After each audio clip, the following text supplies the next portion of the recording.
Dans cet épisode de la saison 2 des Pros du risque, découvrez le quotidien de Sonia, hôtesse de caisse dans un supermarché. Saisir, scanner, reposer des articles, des gestes en apparence anodins qu'elle répète à longueur de journée, jusqu'à en ressentir les effets sur sa santé. Laure Ledouce, ingénieure conseil à l'assurance maladie risque professionnel, décryptera cette histoire inspirée de faits réels. Elle nous donnera ensuite des pistes concrètes pour prévenir ce type de situation.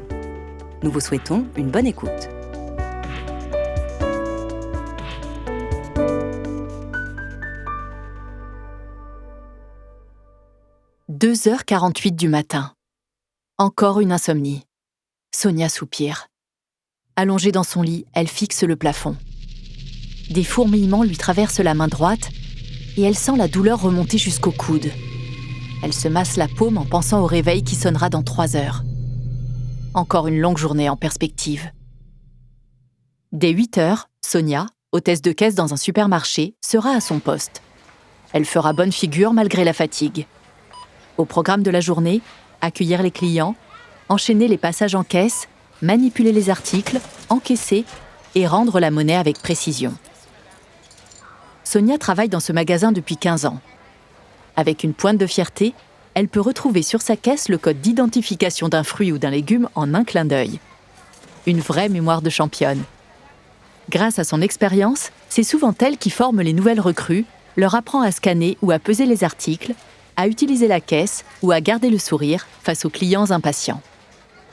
L'ambiance entre collègues est bonne, malgré la cadence soutenue. Entre les rushs de fin de journée, les week-ends animés et les promotions à gérer, il n'y a pas vraiment de pause. Sonia, elle, garde son calme. Son secret ? Des respirations profondes, comme avant d'entrer sur scène. Et oui, Sonia fait du théâtre pendant son temps libre. Mais en ce moment, elle a du mal à se motiver. Ses nuits courtes ont raison de son enthousiasme. Au début, c'était juste des fourmillements dans la main. Elle n'y prêtait pas trop attention. Mais au fil des semaines, cette gêne est devenue douleur, jusqu'à l'empêcher de dormir. Au travail, ses collègues remarquent que quelque chose ne va pas.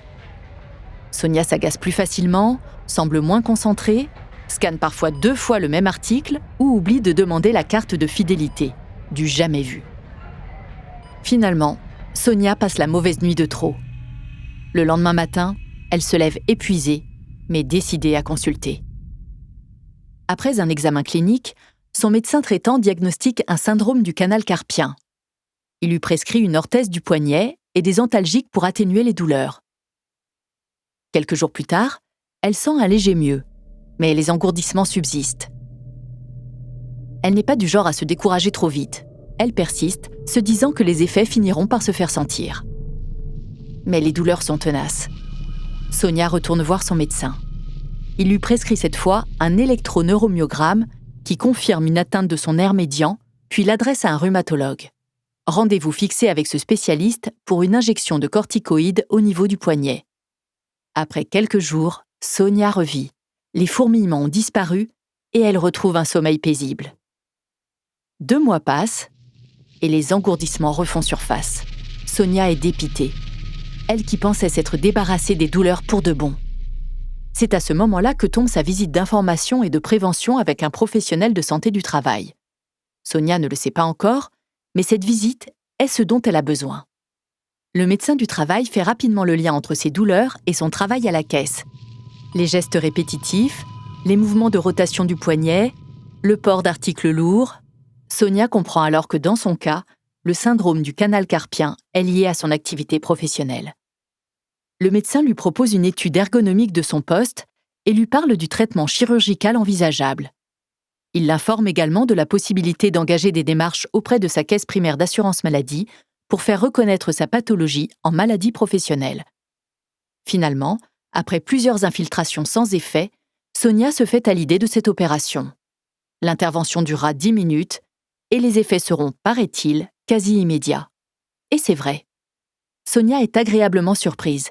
En moins de 10 jours, les pansements et surtout les douleurs semblent être de l'histoire ancienne. Elle dort de nouveau beaucoup mieux. Après 3 semaines d'arrêt, elle est impatiente de reprendre le travail. L'inactivité, très peu pour elle. Pendant son absence, plusieurs changements ont été mis en place sur les propositions du médecin du travail. Le temps passé en caisse est mieux réparti entre les employés et les tâches de Sonia sont plus variées. Elle est maintenant régulièrement affectée à la supervision des caisses automatiques, une activité qui sollicite beaucoup moins ses mains. Côté matériel, des sièges ergonomiques sont installés aux caisses. Bonne nouvelle, ces ajustements vont non seulement soulager Sonia, mais aussi prévenir l'apparition de troubles similaires chez ses collègues. Le syndrome du canal carpien touche de nombreux salariés, souvent exposés à des gestes répétitifs. Pourtant, des solutions existent pour limiter les risques et prévenir cette maladie professionnelle. Pour en parler, nous recevons Laure Ledouce, ingénieure conseil à l'assurance maladie risque professionnel. Bonjour Laure. Le syndrome du canal carpien est un TMS. Qu'est-ce qu'on entend par ce terme exactement ? Alors TMS, ça veut dire trouble musculo-squelettique. En fait, il y a un seul mot, mais ça regroupe plusieurs pathologies. Les articulations, les muscles, les tendons, les nerfs peuvent être concernés. Ces troubles musculo-squelettiques concernent essentiellement les membres supérieurs, c'est-à-dire les épaules, les coudes et les poignets. Et les poignets, c'est là qu'on retrouve notre syndrome du canal carpien. Quels sont les symptômes des TMS ? Alors, les symptômes des TMS sont variés. Ça peut être une raideur, c'est-à-dire une perte de la souplesse. Ça peut être une gêne ou une douleur dans les mouvements, des engourdissements, des picotements, plus particulièrement aux extrémités. Globalement, une réduction des capacités physiques de la personne. Ces symptômes peuvent être réversibles, mais peuvent également ne pas l'être et du coup mener à un handicap durable. Alors, les troubles musculo-squelettiques peuvent être dus à plusieurs facteurs, notamment les activités que l'on va pratiquer. S'il y a un geste qu'on répète plusieurs heures dans la journée ou qu'on porte des charges très lourdes, ça va être des facteurs qui vont pouvoir déclencher des troubles musculo-squelettiques. Il y a aussi des facteurs aggravants, tout ce qui est psychosocial. Par exemple, au travail, ça peut prendre la forme de tensions avec les collègues, des délais serrés, des cadences soutenues, un manque de reconnaissance. Il y a aussi des facteurs d'ambiance physique. Alors, qu'est-ce qu'on entend par là ? C'est la température. Par exemple, la température basse est un facteur aggravant des troubles musculo-squelettiques et également le bruit. Et puis enfin, des facteurs personnels dus à l'âge ou à l'état de santé de la personne. Parlons un peu chiffres. Que représente le syndrome du canal carpien dans les maladies professionnelles ? Il faut savoir qu'en France, chaque année, c'est à peu près 50 000 maladies qui sont reconnues d'origine professionnelle. Et parmi celles-ci, c'est plus de 85% qui relèvent des troubles musculo-squelettiques. Plus précisément, sur le syndrome du canal carpien, donc au niveau du poignet, c'est à peu près un tiers des maladies professionnelles en France. Donc c'est effectivement un syndrome très répandu. Dans l'histoire de Sonia, comment le problème aurait-il pu être identifié et plus tôt ? On aurait pu l'identifier plus tôt dès l'évaluation des risques professionnels, qui est une obligation légale de l'employeur. En évaluant les risques professionnels au poste, des actions de prévention auraient pu être mises en œuvre, par exemple portant sur l'équipement ou l'organisation du travail notamment. Un deuxième point de vigilance, c'est une personne ressource pour la prévention des risques professionnels, plus précisément dans ce cas-là pour les TMS. Cette personne ressource, elle aurait pu repérer plus tôt le problème et mettre en place les actions de prévention adéquates.